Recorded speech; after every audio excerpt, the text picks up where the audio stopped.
சமூக ஆர்வலரான அன்னை வி.ஜி. சரவணன் அவர்கள் கடந்த 4 ஆண்டுகளுக்கு மேலாக திருவைகுண்டம் தொகுதி மற்றும் அதன் சுற்று வட்டார பகுதிகளில் உள்ள ஆதரவற்ற ஏழை எளியவர்களுக்கு இல்லம் தேடி இரவு உணவு திட்டத்தை ஏற்படுத்தி உணவு வழங்கி வருகிறார்.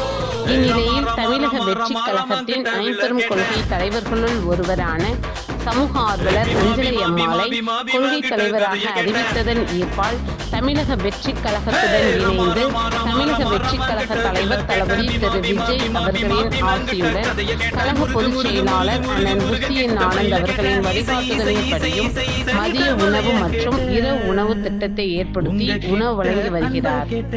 21/8/2025 அன்று திருவைகுண்டம், கோட்டைக்காடு, உண்டியலூர், ஏரல், சிறுதண்டநல்லூர், கீழமங்கலக்குறிச்சி ஆகிய பகுதிகளில் உள்ள ஆதரவற்ற ஏழை எளியவர்களுக்கு மதிய உணவும் அண்ணாநகர், கொட்டாரக்குறிச்சி, ஆறுமுகமங்கலம், அரசங்குளம், மாரமங்கலம், இதயற்காடு, தளவாய்புரம், சம்படி காலனி, வேலுச்சம்படி மற்றும் அதன் சுற்று வட்டார பகுதிகளில் உள்ள ஆதரவற்ற ஏழை எளியவர்களுக்கு இரவு உணவும் தமிழக வெற்றி கழகம் தூத்துக்குடி மேற்கு மாவட்டம் சமூக ஆர்வலரான அன்னை வி.ஜி. சரவணன் அவர்களின் சார்பில் அன்று 208 நபர்களுக்கு உணவு வழங்கப்பட்டது.